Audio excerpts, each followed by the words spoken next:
Fala pessoal, tudo bem? Em parceria com a ABA, Associação Brasileira das Empresas Aéreas, eu estou aqui na torre de controle do aeroporto de Congonhas. E se você não assistiu ainda os primeiros vídeos sobre rádio e sobre transponder, é importante que você assista, tá aqui no card, para você entender um pouquinho mais o que a gente vai falar aqui. São Paulo é um dos espaços aéreos mais movimentados do mundo, então tem toda essa estrutura aqui para poder controlar esse aeroporto. E para você ter uma ideia, aqui dentro da torre tem um controlador que controla só os helicópteros que voam em cima da cidade de São Paulo.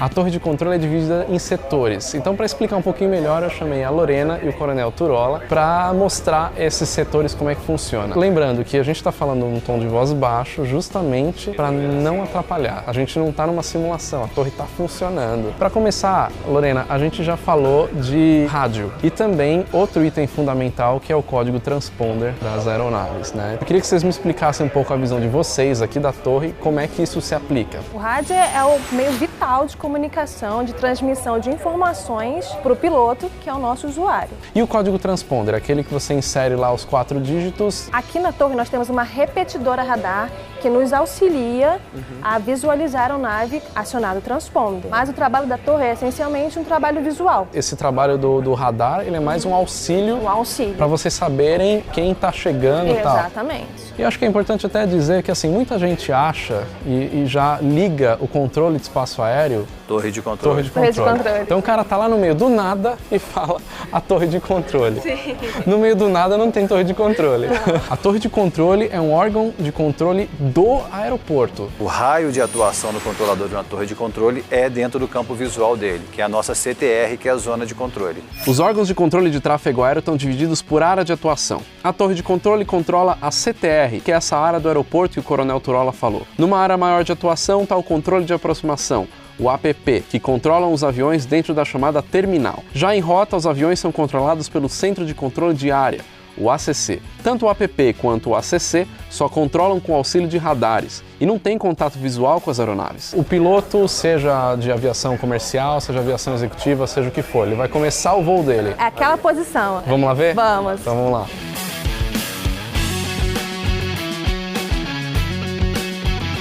Essa posição, especificamente, ela é antes do voo começar. É isso? Exatamente. Que posição é essa? É a posição de autorização de tráfego, onde o piloto vai solicitar a autorização do plano de voo dele, via sistema eletrônico ou via voz. O que a gente faz? A gente aperta o Enter nessa strip eletrônica. Esse Enter vai fazer com que esse plano seja processado, enviado para o centro de voo responsável, que são os controles de área, né? Após eles autorizarem, essa fichinha vai ficar verdinha para mim, e aí eu sei que está autorizado. Então é nesse momento que o piloto chamou aqui e é esse controlador, essa controladora que vai autorizar o início do voo dele. Sim, aqui ele recebe a confirmação do nível solicitado, a rota proposta, o perfil de saída, o perfil de decolagem, o código transponder e a próxima frequência do órgão de controle que ele vai chamar. Certo. O clearance ou autorização de tráfego, né, que é essa parte aqui que vai dar esse código transponder.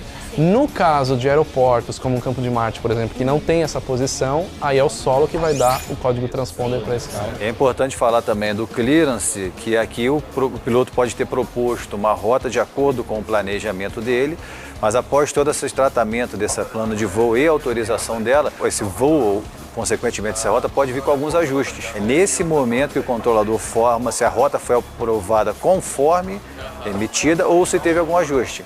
E aí tem que ter todo um feedback, um retorno do piloto para realmente fazer o cotejamento daquela mensagem de autorização que foi passada pelo controlador. Isso é importante dizer. O piloto ele tem que repetir aquilo que o controlador... Cotejar exatamente aquilo que ele recebeu. X-Ray Mike autorizado, ponto de espera no 7 direita, monitore a torre. 127 decimal 15, 1284. Livre táxi X-Ray Mike, no ponto de espera no 7 direita, monitore 2715, 1284, boa. Claro, essa posição aqui, ela só existe em aeroportos movimentados, como é o caso de Congonhas e Guarulhos, mas se você pegar o aeroporto de Jundiaí ou Sorocaba, vai para o solo direto, né? Exatamente.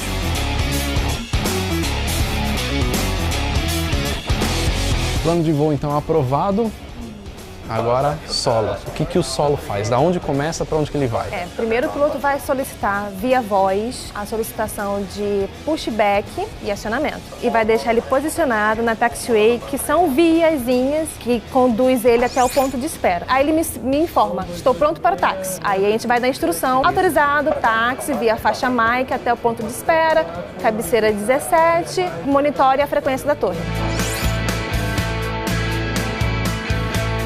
E todo esse tráfego de veículos que não são aviões, estão em contato com vocês também? Esses tráfegos, a gente chama de tráfego também, não estão na nossa frequência. Eles têm uma delimitação desenhada no chão, onde eles podem se movimentar livremente para abastecer a aeronave, para descarregar mala. E aí sim são ruas mesmo, né? Parecem desenho de rua, sim, né? Sim, é uma faixazinha azul desenhada no chão, limitando ele para não interferir com as aeronaves em táxi, nem a minha área de controle, que são as taxiways.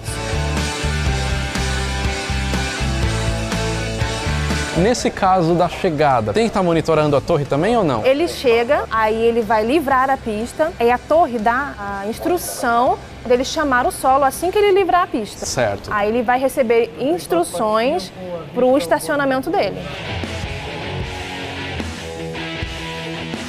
Aqui então é o que faz jus ao nome, a torre de controle. A posição torre de controle. Para que serve a torre e até onde ela pega? A torre ela vai autorizar pousos e decolagens. Tá, então ela cuida ali das pistas. Sim, ela cuida da pista, ela cuida de cruzamentos também, de helicópteros. Helicópteros geralmente cruzam na vertical aqui do campo. Então se eu tiver de helicóptero e não vou pousar aqui, mas eu tenho que cruzar... Tem que cruzar o nosso campo, né? Tem que chamar a frequência da torre e solicitar autorização para cruzamento.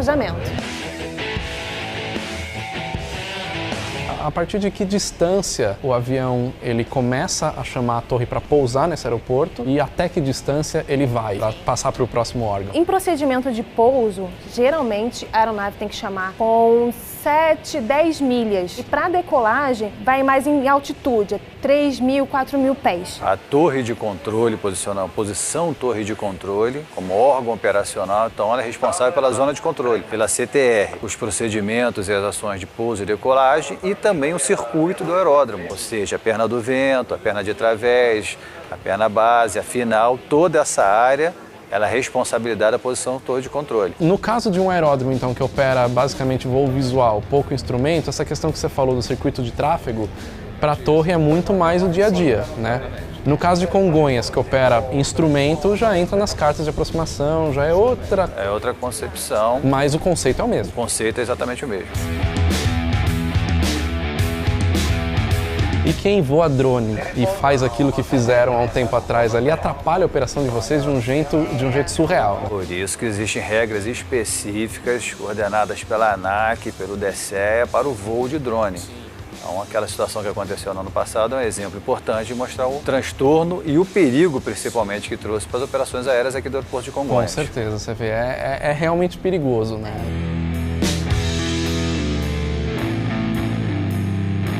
Essa torre tem um diferencial em relação a outras torres por aí, que é justamente o controle de tráfego de helicópteros. Isso, Helicontrol. Aqui é a única torre nossa no Brasil que a gente opera também uma posição que é uma posição exclusiva para o controle de helicópteros. Dada a frota de helicóptero daqui da cidade de São Paulo, principalmente uma das maiores do mundo, a gente tem uma posição quadrilátero de 120 quilômetros de extensão, que a gente tem uma posição específica para poder facilitar tanto a segurança dessa quantidade enorme de helicópteros voando, através de uma posição exclusiva para o controle de helicópteros na área de São Paulo. E agora eu vi que tem também uma pessoa que fica no meio do controle dos aviões para o controle dos helicópteros. Qual que é a função dele? A função dela é coordenar entre a posição do helicontrol e a posição torre algum tráfego que possa ser importante para o outro. Porque para o piloto é bom ter conhecimento de tudo que está acontecendo ao seu redor. É importante dizer que existem separações, né, certas. O helicóptero voa até uma certa altitude,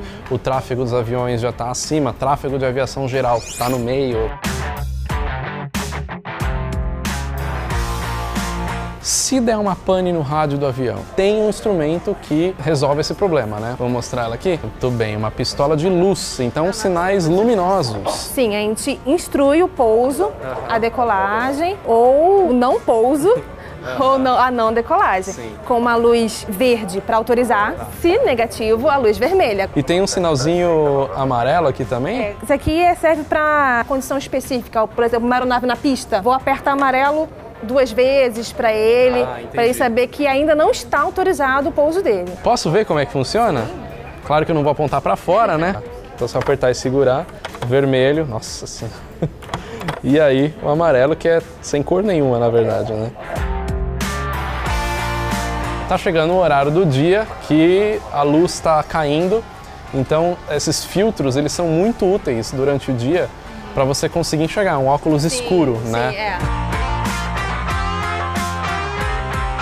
Então aqui é a posição de controle de helicópteros, mas antes de falar do controle de helicópteros, eu vi que ele tá com um binóculo. Para que ele usa esse binóculo? Ele tá vendo exatamente o avião que tá na final ali, né? Ele tá para identificar o avião, é isso? Sim, um detalhamento, né, melhor da aeronave, ver se o trem de pouso está baixado e travado, tudo bonitinho. Voltando então para a nossa posição helicóptero. Ele tá falando só com os helicópteros, ele conversa com algum dos outros controladores por fonia? Não, é só helicóptero mesmo. Só helicóptero mesmo. Todo o tráfego aéreo de São Paulo de helicópteros é controlado? Ou eles têm uma coordenação entre si? Aqui na torre de controle, a gente tem essa posição Helicontrol, que estamos aqui. E visto esse quadrilátero, que abrange uma área de 120 km², como tem um volume muito grande de tráfego de helicópteros, e ele está próximo à final de Congonhas. Então, para facilitar, para dar mais segurança às operações das aeronaves que pousam e decolam de Congonhas e das aeronaves dos helicópteros, foi criado no ano de 2003 essa posição Helicontrol. Então facilitou. Para você ter uma ideia, são cerca de 200 helipontos cadastrados somente nessa área. Mas fora dessa área, em determinados locais dentro da cidade de São Paulo, existe uma coordenação entre helicópteros. Aí nós temos rotas específicas de voo visual para helicópteros. Temos rotas para aeronaves de asa fixa e rotas para helicópteros. E essas rotas são controladas por uma posição dentro do app.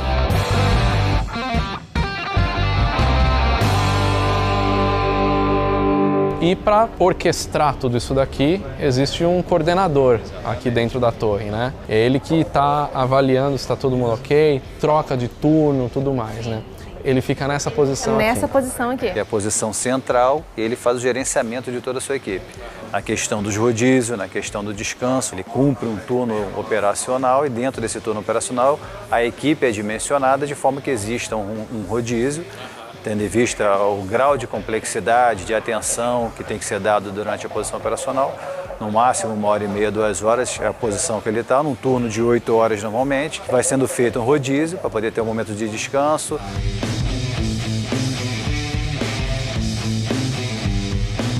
Agora, para o pessoal que está assistindo, que quer encarar essa carreira, quais são os caminhos? Não é só militar, certo? Tem controlador civil também. Temos controladores civis. Quais são os caminhos para alguém se tornar controlador de voo? Primeiramente, né, para tornar controlador, a gente tem a questão dos controladores civis, na maioria deles são subordinados à Infraero, por exemplo, em aeródromos de baixo volume de tráfego, chegando até alguns maiores. Em Guarulhos, por exemplo, são todos controlados por controladores civis da Infraero. Um detalhamento importante, os controles que são realizados através de controle radar, todos eles são feitos pelos militares da Força Aérea. Certo. O acesso à profissão de controlador, primeiramente, né, a grande demanda toda dela é através dos militares, através da Força Aérea Brasileira, através da Escola de Especialistas da Aeronáutica, que é uma escola de formação de sargentos. Entre diversas especialidades que são formadas na especialista, temos a especialidade de controle de tráfego aéreo. É um curso de 2 anos de duração, ele é formado sargento e vai guarnecer diversas posições do nosso sistema de controle de espaço aéreo brasileiro. Ele vai conhecer todas as posições que existem aqui. E vai trabalhar nos diversos órgãos de controle que nós temos subordinados à Força Aérea. Então, é um caminho através da Escola de Especialistas de Aeronáutica em Guaratinguetá. Bom, se você tem interesse, então, de entrar nessa profissão, tá aí os caminhos que você pode seguir, entrar em contato com a Força Aérea, né, para ver como é que você pode começar, mas tá aí o caminho.